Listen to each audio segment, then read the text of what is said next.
Today, the country marks the birth of civil rights leader Martin Luther King Jr. with a day of reflection and service. And that reflection often involves reviewing some of King's most famous speeches, including, of course, the dream he articulated nearly 60 years ago. But few know he first gave that speech in Detroit.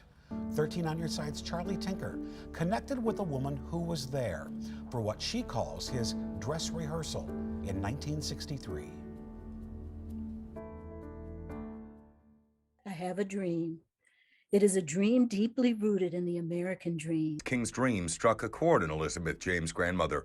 She left Louisiana and her home behind and struck out in search of a better life up north. They came thinking, oh, this is going to be the land of milk and honey, but there was still struggle. And so, when she learned of the upcoming march, she packed a lunch and filtered into the crowd with her granddaughter in tow. It was such a feeling of warmth and solidarity. Despite the electric, party-like atmosphere James remembers, the walk underscored an undeniably bleak reality.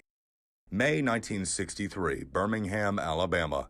Images of police dogs and fire hoses loosed on children demonstrating for equal rights had captivated the national dialogue. A group of prominent Detroit ministers hatched a plan to stage a march later that summer.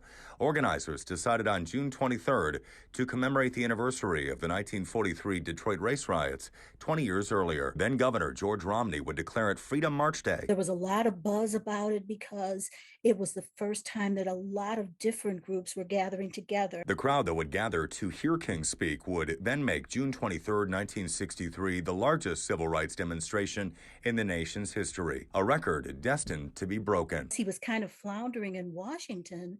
They ended up, Mahalia called out and said, Martin, tell him about the dream from Detroit. And so he launched back into what we know today. The speech became a watershed moment. When President Lyndon Johnson put pen to paper a year later, it would spell the end of segregation. Legislation that followed would transform everything from voting rights to housing. James now works at the University of Michigan as an associate professor of Afro-American studies. The world, she says, has come a long way since that June afternoon in the Motor City, but King's vision, free at last. Thank God Almighty, we are free at last. Remains for now a dream deferred. I had hoped, that the children of today wouldn't have to experience the things that I did when I was young. We're on the path, and sometimes you take a step forward and two back, but you're still moving a little bit ahead each day.